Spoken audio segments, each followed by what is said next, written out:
चलिए आप लोगों को फिर से स्वागत है अपने YouTube चैनल बोध यात्रा 24/7 में। और मैं हूं आप लोगों के साथ नरेंद्र कुमार। और आपको पता ही होगा कि हम सब दिन की भांति इस बार भी आज भी एक नए वीडियो में लेकर के आए हैं। और आप देख सकते हैं ये यहाँ पे सब्जेक्टिव क्वेश्चन, आपको पता होगा कि ये चौथा चैप्टर हम पूरा लाइन टू लाइन पढ़ाए हैं, जो पार्ट 1 एवं पार्ट 2 करके पढ़ाए हैं। आज इसमें आपको मिलेगा ये अर्धनारीश्वर का सब्जेक्टिव क्वेश्चन, जितना भी है इससे किताबी क्वेश्चन, वो हम आज पूरा कंप्लीट करवाएंगे। तो चलिए देर नहीं करते हुए इससे पहले आपको बता दे कि इस चैनल पर आप नए हैं तो चैनल को सब्सक्राइब कर लीजिए। बाकी किसी भी प्रकार का दिक्कत हो तो आप कमेंट करके बता सकते हैं, हम उस पर काम करेंगे। तो चलिए इसका क्वेश्चन आंसर देखेंगे। पूरा जितने भी इस चैप्टर का क्वेश्चन सब्जेक्टिव 2 नंबर वाले 5 नंबर वाले जितने भी क्वेश्चन है उसमें हम आप और उसको क्वेश्चन को देखेंगे। चलिए देखते हैं कौन सब क्वेश्चन आ रहा है इसमें। चलिए इसका पेन थोड़ा ले लेते, देख सकते हैं पहला क्वेश्चन आपके सामने यहाँ पे आ गया। और आपको पहले क्वेश्चन दिखा देते हैं, मेरे साथ साथ आपको लिखना भी है। ये क्वेश्चन आप लिखिएगा कॉपी में, इसके बाद होने वाला है। चलिए क्वेश्चन देखते हैं, पहला क्वेश्चन पढ़ते हैं और उसका जवाब ढूंढते हैं क्या है। देखिए पहला क्वेश्चन है, यदि संधि की वार्ता कुंती और गांधारी के बीच हुई होती तो बहुत संभव था कि महाभारत न मचता। लेखक के इस कथन से क्या आप सहमत है? अपना पक्ष रखें। तो जब हम हिंदी पर आए थे तो उसमें बताए थे कि जब 2 पुरुषों की जगह 2 महिलाएं अगर युद्ध में जाती तो इतने दिन जो 18 दिन महाभारत चले थे वो शायद नहीं होते। तो वही बोल रहे हैं कि आप इससे सहमत हैं और इसका आंसर देना है। तो चलिए, रामधारी सिंह दिनकर लेखक नारी के गुण की चर्चा करते हुए कहते हैं कि दया, माया, सहनीयता और भीरुता नारी के गुण है। देखिए नारी के क्या सब गुण हो जाएगा? दया, माया, सहनीयता और भीरुता नारी के गुण है। कौन कर रहे हैं? रामधारी सिंह दिनकर। इस गुण के कारण नारी विनम्र और दयावान होती है। इस गुण का अच्छा पक्ष यह है कि यदि पुरुष इन गुणों को अंगीकार कर ले, मतलब इन गुणों को अपना ले, तो अनावश्यक विनाश से बच सकता है। ये किसका कथन है? रामधारी सिंह दिनकर का कथन है। पुरुष सदियों से अपने आप को शक्तिशाली मानता आया है। उसने नारियों को घर की 4 दीवारी में सीमित किया है। किसको? नारी को। घर का जीवन सीमित और बाहर का जीवन असीमित बताया गया है, निस्सीम होता है। पुरुष इतना कर्कश मतलब कठोर हो उठा है कि अपना रक्त बहाते समय कुछ नहीं सोचता कि क्या होने वाला है। स्त्रियों के गुण दया, माया, सहनीयता और भीरुता, पुरुषों के गुण पौरुष इत्यादि इनके विपरीत है। अतः लेखक कहता है कि यह वार्ता यदि कुंती और गांधारी के बीच हुई होती, यानी 2 महिलाओं के बीच हुई होती, तो यह महाभारत न हुआ होता। मतलब 2 महिलाओं के बीच में अगर युद्ध हुआ रहता तो यह महाभारत नहीं होता। पुरुष में क्रोधादि गुण होते हैं, जिसमें समर्पण के बदले अहम का भाव अधिक होता है। दुर्योधन के अहम के कारण यह महाभारत हुआ था। इसको आपको याद रखना है और मेरे साथ साथ आपको कॉपी में लिखना भी है। चलिए दूसरा क्वेश्चन देख लेते हैं कि क्या क्वेश्चन बोल रहा है दूसरा। देखिए दूसरा क्वेश्चन आपके सामने आ गया है। क्या है कि अर्धनारीश्वर की कल्पना क्यों की गई? आज इसकी क्या सार्थकता है? ये भी क्वेश्चन आपको बोर्ड परीक्षा में बार बार आने वाला क्वेश्चन है। चलिए आंसर, अर्धनारीश्वर शंकर और पार्वती का कल्पित रूप है। यहां से ऑब्जेक्टिव भी आपको क्लियर होता आ रहा है। अर्धनारीश्वर के द्वारा स्त्री और पुरुष के गुणों को एक कर यह बताया गया है कि नर और नारी पूर्ण रूप से क्या है? समान है एवं उनमें से एक के गुण दूसरे के दोष नहीं हो सकते। कहने का मतलब नर और नारी दोनों क्या है, समान है, एक के गुण दूसरे के दोष नहीं हो सकते। अर्थात नरों में नारियों के गुण आए तो इससे उनकी मर्यादा कमजोर यानी हीन नहीं बल्कि उनकी पूर्णता में वृद्धि हो जाती है। कहने का मतलब है कि अगर नरों में नारियों के गुण आ जाए तो उसकी मर्यादा कमजोर नहीं होती है, उसकी मर्यादा और मजबूत हो जाती है। आज इसकी जरूरत इसलिए है कि पुरुष समाज वर्चस्ववादी है। पुरुष समाज क्या है, वर्चस्ववादी है, और उसने वह समझ रखा है कि पुरुष में स्त्री योचित गुण आ जाने पर स्त्रीण्य हो जाता है। उसी प्रकार स्त्री समझती है कि पुरुष के गुण सीखने से उसके नारीत्व में बट्टा लगेगा, मतलब उसको नीचे दृष्टि से दिखा जाएगा, जबकि ओरिजिनल में ऐसा नहीं है। चलिए अब उसमें आगे देखते हैं इसका आंसर आगे क्या है। चलिए अगला, इस प्रकार पुरुष के गुणों के बीच एक प्रकार का विभाजन हो गया है, मतलब पुरुष का गुण अलग और महिलाओं का गुण अलग, तथा विभाजन की रेखा को लांघने में नर और नारी दोनों को भय लगता है, डर लगता है। इसीलिए अर्धनारीश्वर की जरूरत है। इसीलिए किसकी जरूरत है, अर्धनारीश्वर की जरूरत है। संसार में पुरुषों के समान ही स्त्रियां है। पहले बोल दिया है कि नर और नारी दोनों क्या है, समान है, एक दूसरे के, एक के गुण दूसरे के दोष कभी हो ही नहीं सकते। जिस प्रकार पुरुषों को सूर्य की धूप पर बराबर अधिकार है, उसी प्रकार नारियों का भी यह अधिकार है। जिस प्रकार सूर्य का जो धूप है ना उस पर पुरुषों का अधिकार है, इसी प्रकार महिलाओं को भी उस पर समान अधिकार है। पुरुष ने नारी को षड्यंत्रों के जरिए उसे अपने अधीन कर रखा है। किसको, नारी को कर रखा है। दिनकर इस पुरुष वर्ग एवं स्त्री वर्ग की समझाना चाहते हैं कि नर नारी पूर्ण रूप से समान है। पहले बोले हैं कि अर्धनारीश्वर पूरे कहानी में बस यही बताना चाह रहे थे कि नर नारी दोनों समान है, ठीक है। पुरुष यदि नारियों के गुण अपना ले तो वह अनावश्यक विनाश से बच सकता है। देखो क्या बोल रहा है कि पुरुष अगर नारी वाला गुण ले तो जो विनाश हो रहा है ना पुरुष के साथ नहीं होगा। और नारी के बारे में भी बोल रहे हैं, नारी पुरुषों के गुण अपना ले तो वह डर से यानी भय से मुक्त हो सकती है। इसीलिए अर्धनारीश्वर की कल्पना की गई है। इसीलिए अर्धनारीश्वर की कल्पना की गई है कि पुरुष और नारी जीवन में अर्धनारीश्वर बहुत जरूरी है। चलिए ये क्वेश्चन भी हो गया, अगला क्वेश्चन चलते हैं। तीसरा क्वेश्चन आप लोगों के सामने आ गया। देखिए तीसरा क्वेश्चन है, रविंद्रनाथ जो थे ना वो प्रसाद और प्रेमचंद्र के चिंतन से क्यों असंतुष्ट थे।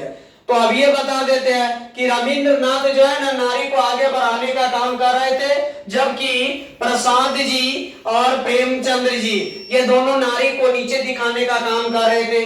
इसलिए ये दोनों से ये रविंद्रनाथ जो थे ना ये असंतुष्ट थे, दुखी थे। चलिए एक आंसर देख लेते हैं।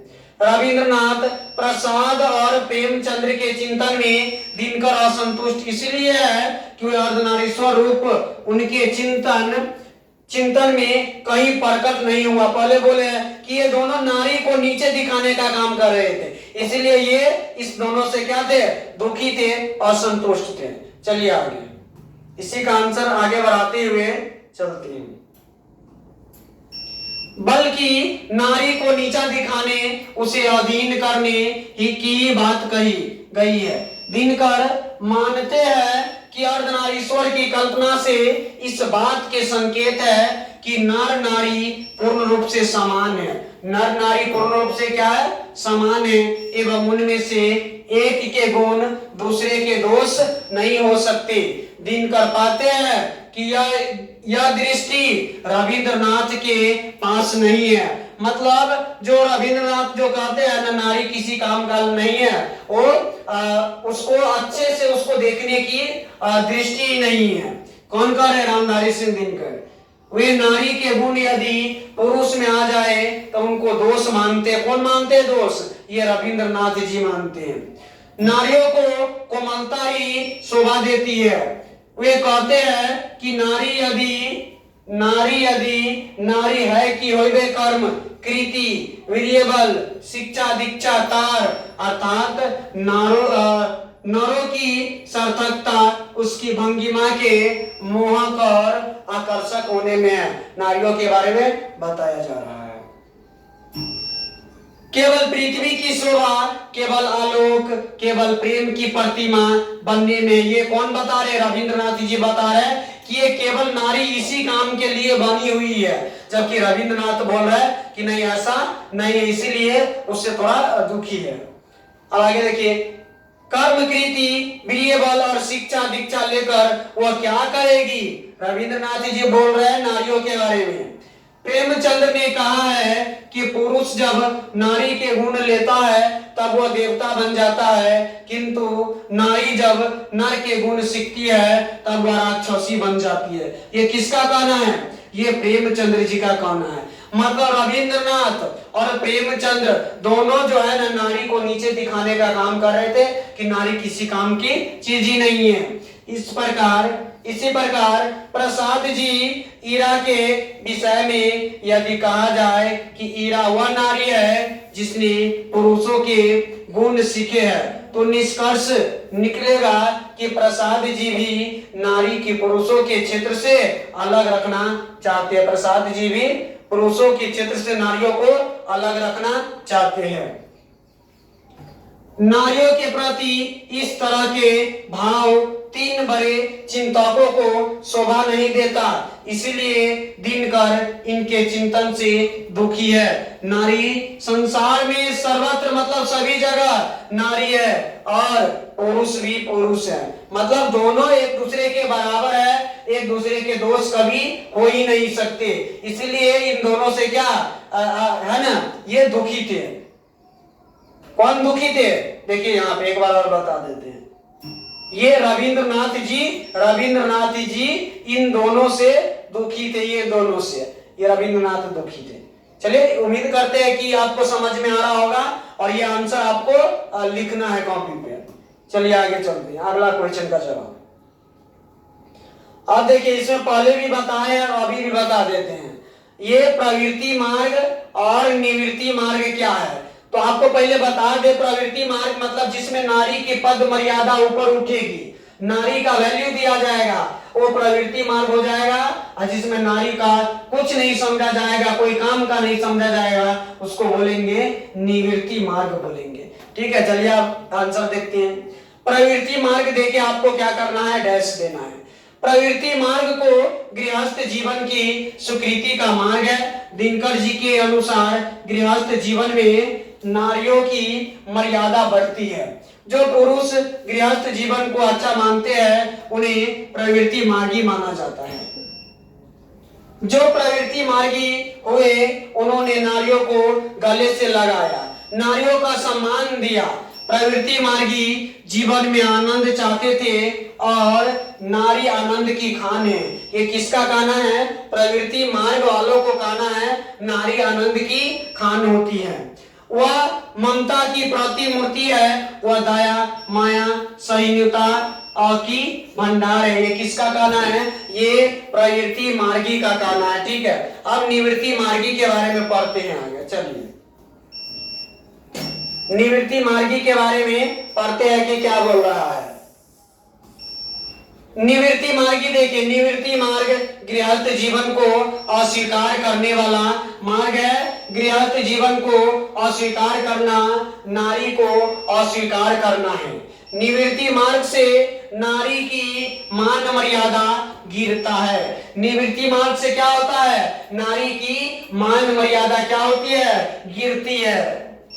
जो निवृत्ति मार्गी बने उन्होंने जीवन के साथ नारी को भी अलग धकेल दिया। सब बात की एक बात याद रखना है, निवृत्ति मार्ग में नारियों को नीचा दिखाने का काम किया। नारी को बताया गया कि तुम कोई काम के है ही नहीं, क्योंकि वह उनके किसी काम की चीज नहीं थी। ये किसका कहना है? निवृत्ति मार्गी का कहना है। उनका विचार था कि नारी मोक्ष प्राप्ति में बाधक है। यही कारण था कि प्राचीन विश्व में जब व्यक्तित्व मुक्ति की खोज मनुष्य की जीवन की सबसे बड़ी साधना मानी जाने लगी, तब झुंड के झुंड विवाहित लोग संन्यास लेने लगे। ज्यादा से ज्यादा लोग क्या लेने लगे? संन्यास लेने लगे। और उनकी अभागिन पत्नियों के सिर पर जीवित बेधब्बे पहाड़ टूटने लगा। मतलब पति रहते हुए भी वो विधवा बन गए, मतलब पति संन्यास ले लिए। बुद्ध, महावीर, कबीर आदि संत महात्मा निवृत्ति मार्ग के समर्थक में थे। चलिए ये इसका आंसर कंप्लीट हो गया। चलिए अगला क्वेश्चन देखते हैं। आगे पंचमा क्वेश्चन आ गया आपके सामने, देखिए यहाँ पर। बुद्ध ने आनंद से क्या कहा था? बुद्ध ने आनंद से क्या कहा था?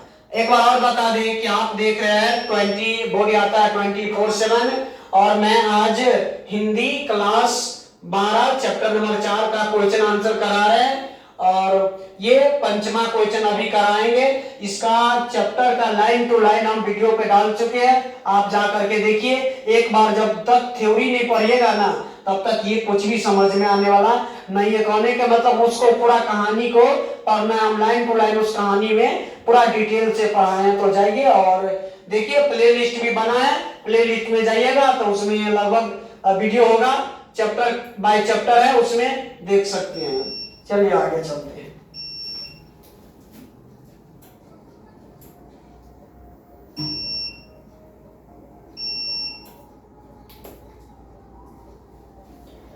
चलिए बुद्ध ने आनंद से क्या कहा? तब बुद्ध ने आनंद से कहा कि आनंद, मैंने जो धर्म चलाया था वह पांच सशस्त्र वर्ष चलने वाला था, किंतु अब वह केवल 500 वर्ष चलेगा, क्योंकि नारियों को मैंने भिक्षुणी होने का अधिकार दे दिया।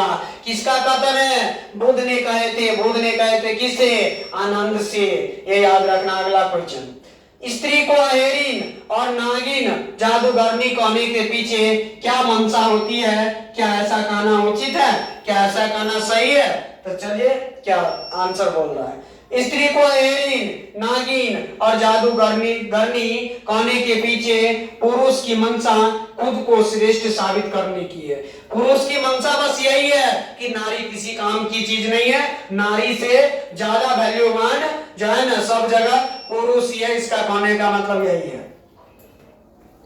करने की है। ऐसा करके पुरुष अपनी दुर्बलता को भी छिपाता है, साथ ही वह नारी को दबाकर रखने के लिए भी ऐसा करता है। ऐसा कहना बिल्कुल भी उचित नहीं है, ऐसा कहना बिल्कुल भी उचित नहीं है, क्योंकि इससे नारी के हृदय को ठेस पहुंचती है। वैसे भी नारी आदरणीय तथा श्रद्धा के योग्य है, समाज में उसका भी बराबर का स्थान है। जितना पुरुष का स्थान है उतना महिला का भी स्थान है। इसलिए ऐसा कहना पूर्णतः गलत है। ऐसा कहना क्या है? बिल्कुल भी गलत है। चलिए अब आगे चलते हैं। अब ये संतमा क्वेश्चन पर चलते हैं। क्या बोल रहा है संतमा क्वेश्चन? नारी के पराधीनता कब से आरंभ हुई? आपको बताए थे कि जब चैप्टर में पढ़ाए थे तो आप लोग देखे होंगे, उसमें पढ़ाए थे कि जब कृषि का विकास हुआ ना तब नारी का जीवन 2 टुकड़ों में बट गया। पुरुष बाहर और नारी घर में रहने लगा, और पुरुष घर का जीवन सीमित, बाहर का जीवन असीमित हो गया। वहां से जीवन 2 टुकड़ों में बट गया। उसी के बारे में जानते हैं। नारी की पराधीनता तब आरंभ हुई जब मानव जाति ने कृषि का आविष्कार किया, जिसके चलते नारी घर में और पुरुष बाहर आने लगा। यहाँ से जिंदगी 2 टुकड़ों में बट गई। घर का जीवन सीमित और बाहर का जीवन विस्तृत यानी असीमित हो गया, जिससे छोटी जिंदगी बड़ी जिंदगी के अधिकाधिक अधीन हो गए। नारी की पराधीनता का यह छोटा सा संक्षिप्त इतिहास है। चलिए अब 8वां क्वेश्चन पर चलते हैं। देखिए ये 8वां क्वेश्चन आपको बता दे, ये व्याख्या करने वाला है। क्या? व्याख्या करने वाला है, व्याख्या करने वाला पूछता भी है, इसीलिए आपको बता रहे हैं यहाँ पे।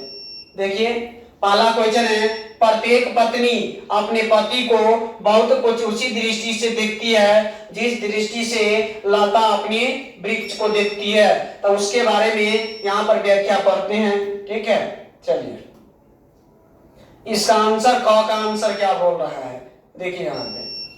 प्रस्तुत व्याख्या पंक्तियां रामधारी सिंह दिनकर रचित निबंध, देखिए निबंध अर्धनारीश्वर से ली गई है। प्रस्तुत पंक्तियों में कवि यह कहना चाहते हैं कि जिस तरह वृक्ष के अधीन उसकी लताएं फलती फूलती है, उसी तरह पत्नी भी पुरुषों के अधीन है, वह पुरुष के पराधीन है। इस कारण नारी का अस्तित्व ही संकट में पड़ गया है, नारी का अस्तित्व ही संकट में पड़ गया है। उसके सुख और दुख, प्रतिष्ठा और अप्रतिष्ठा, यहाँ तक कि जीवन और मरण भी पुरुषों की मर्जी पर हो गए हैं। उसका सारा मूल्य इस बात पर ठहर गया है कि पुरुषों की इच्छा पर हुआ है। वृक्ष की लताएं वृक्ष के चाहने पर ही अपना पर फैलाती है, मतलब अपना पैर फैलाती है। उसी प्रकार स्त्री ने भी अपने को आर्थिक पंगु मतलब होता है कि किसी के अंदर काम करने वाले, आर्थिक पंगु मानकर पुरुषों को अधीनता स्वीकार कर लिए और यह कहने को विवश हो गई है कि पुरुष के अस्तित्व के कारण ही मेरा अस्तित्व है। मतलब पुरुष के है तब हम हैं, नहीं है तो नहीं है। इस परवस्था के कारण उसकी सहज दृष्टि भी छिन गई है, जिससे यह समझती कि वह नारी है, उसका अस्तित्व है। एक ऐसी सोची समझी साजिश जिसके तहत पुरुष द्वारा वह पंगु बना दी गई है, मतलब पुरुष द्वारा महिलाओं को पंगु बना दिया गया है। इसलिए वह सोचती है कि मेरा पति मेरा कर्णधार है, मतलब जो है ना हम कुछ नहीं कर सकते हैं, मेरा जो है ना जो पति है सब चीज करेगा, मेरी नैया वही पार करा सकता है। मेरा अस्तित्व उसके होने के कारण को लेकर है। वृक्ष लता को अपनी जड़ों से खींचकर उसे सहारा देकर बढ़ने का मौका देता है और कभी दमन भी करता है। इसी तरह एक पत्नी भी इसी दृष्टि से अपने पति को देखती है। एक पत्नी भी अपने पति को उसी दृष्टि से देखती है कि हम किसी काम का नहीं है, मतलब खाना बनाने के लिए बस है और बाकी बात सब क्या करेगा, पुरुष करेगा। लेकिन जो पढ़ी लिखी महिलाएं भी रहती है, आपका देखते होंगे, जो अपने क्या खुद भी जॉब करती है और पति भी जॉब करते हैं, तो वो उसके परिवार में फिर ऐसे देखने को नहीं मिलता है, दोनों मिलजुल करके ही रहते हैं। चलिए अब अगला आंसर, इससे पहले इसका क्वेश्चन दिखा देते हैं। देखिए यहाँ पे, जिस पुरुष में नारी तो नहीं हुआ पूर्ण है कैसे। अब इसका व्याख्या चलते हैं, ये ख नंबर का आंसर। चलिए ख नंबर का आंसर देखते हैं यहाँ पे।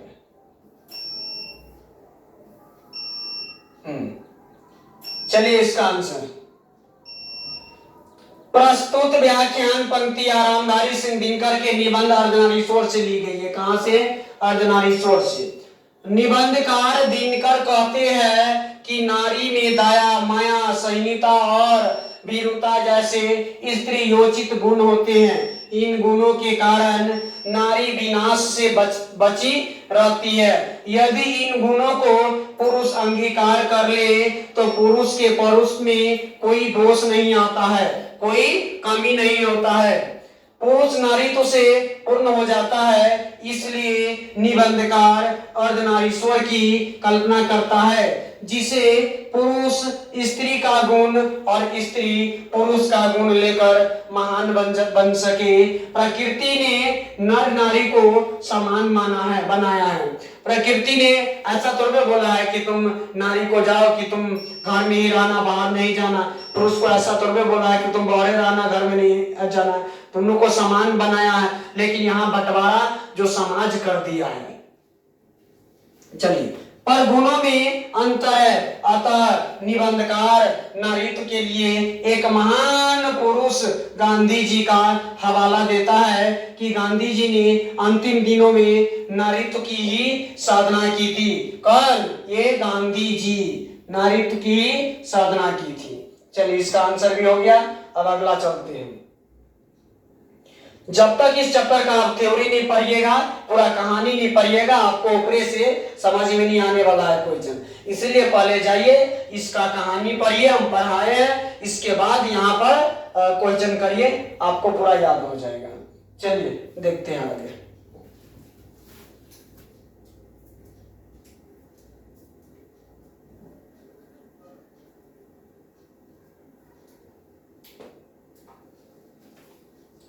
चलिए क्वेश्चन है, जिसे भी, देखिए क्वेश्चन है, जिसे भी पुरुष अपना कर्म क्षेत्र मानता है वह नारी का भी कर्म क्षेत्र है, कैसे?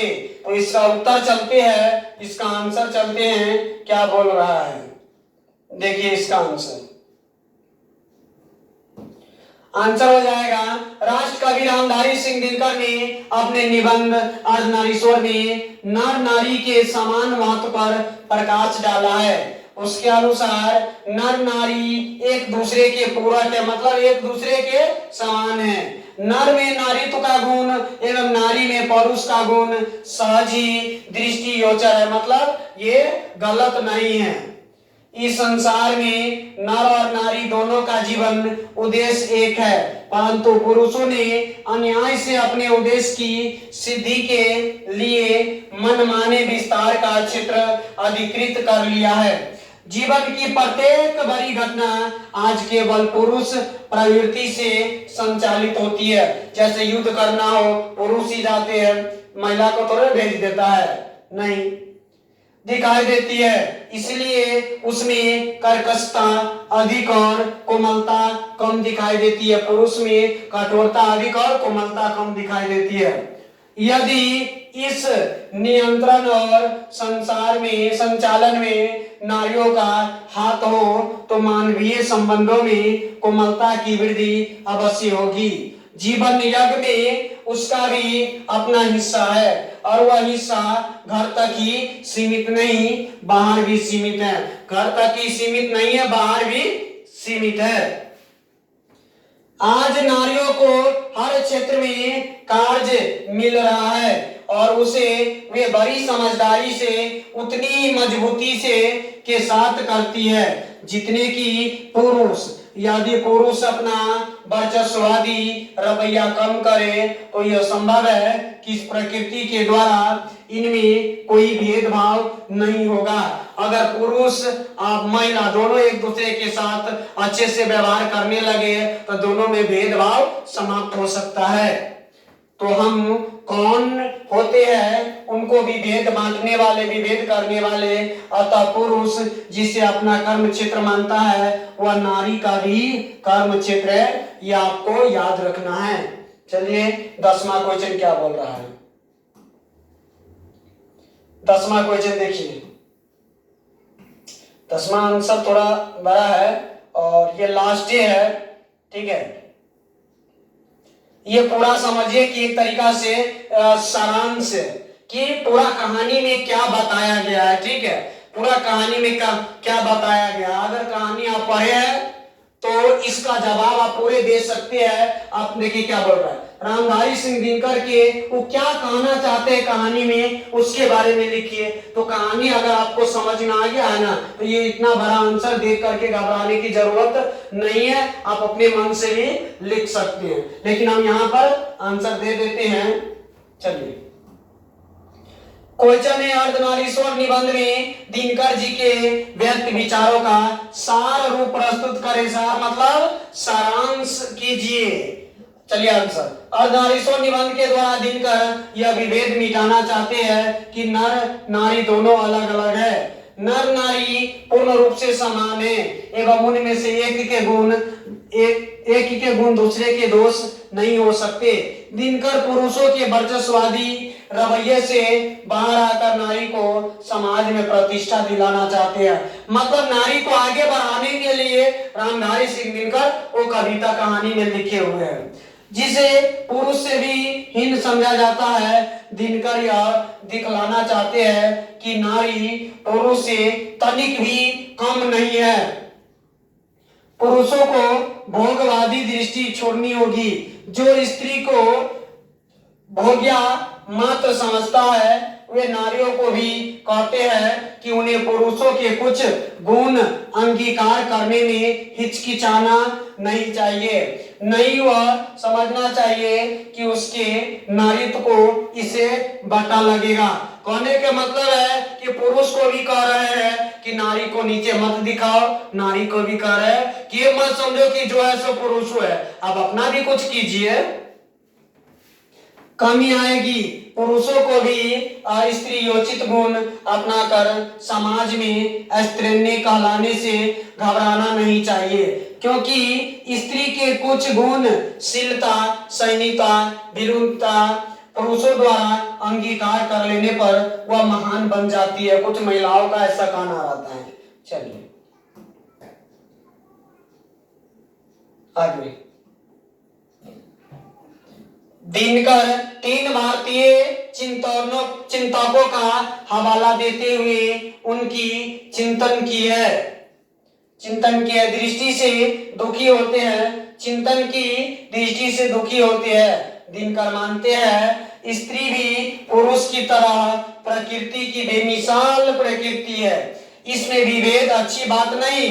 साथ ही नर नारी दोनों का जीवन उद्देश्य एक है। जिसे पुरुष अपना कर्म क्षेत्र मानता है वह नारी का भी कर्म क्षेत्र है। सबसे पहले भेदभाव नहीं करना चाहिए। चलिए, जीवन की प्रत्येक बड़ी घटना पुरुष प्रवृत्ति द्वारा संचालित होने से पुरुष में कर्कशता, अधिक कोमलता कम दिखाई देती है। यदि इस नियंत्रण में नारियों का हाथ हो तो मानवीय संबंधों में कोमलता की भी वृद्धि अवश्य होगी। नारियों को भी उस क्षेत्र में आगे बढ़ाना चाहिए। यही नहीं, प्रत्येक नर को एक हद तक नारी और प्रत्येक नारी को एक हद तक नर बनाना आवश्यक है। दया, माया, सहिष्णुता और भीरुता से स्त्री योचित गुण कहे जाते हैं। इसका अच्छा पक्ष है कि पुरुष इसे अंगीकार कर ले तो अनावश्यक विनाश से बच सकता है। कहने के मतलब पुरुष अगर स्त्री का गुण अपना ले और स्त्री पुरुष का गुण अपना ले तो विनाश से बच सकते हैं। उसी प्रकार अध्यवसाय, साहस और शूरता का वर्ण करने से भी नारीत्व की मर्यादा नहीं घटती। दिनकर अर्धनारीश्वर के बारे में कहते हैं कि अर्धनारीश्वर के केवल इसी बात का प्रतीक है कि नारी नर जब तक अलग है तब तक दोनों अधूरे हैं। मतलब जब तक अलग है तब तक दोनों अधूरे, एक दूसरे का गुण सीखना ही होगा। बल्कि इस बात से भी पुरुष में नारीत्व की ज्योति जगे, बल्कि यह प्रत्येक नारी में भी पुरुष का गुण स्पष्ट आभास हो। रामधारी सिंह दिनकर यही कहना चाहते हैं कि दोनों एक दूसरे के समान करें, एक दूसरे का गुण सीखे, तब दोनों आगे बढ़ सकता है। एक दूसरे को नीचा नहीं दिखाना है। चलिए, अब ये पूरा जितना भी क्वेश्चन था ये टोटल आपको 10 क्वेश्चन था। तो उम्मीद करते हैं कि ये आप पूरा कंप्लीट कर लेंगे और इसको बार बार पढ़िएगा। बाकी हम आप लोगों की मदद के लिए अपने बोर्ड यात्रा 24/7 यानी 247 में आप मेहनत करिए रहे हैं। पूरा सिलेबस कंप्लीट करवाएंगे, पहले पढ़ा देते हैं, फिर इसका ऑब्जेक्टिव भी लेकर के आएंगे। जैसे जैसे एग्जाम नजदीक आएगा तो अभी पहले हम इसको कवर करने पर लगे हुए हैं। बाकी आपको कैसा लगा वीडियो कमेंट करके बताइए। नए हैं चैनल को सब्सक्राइब कर लीजिए। बहुत बहुत धन्यवाद।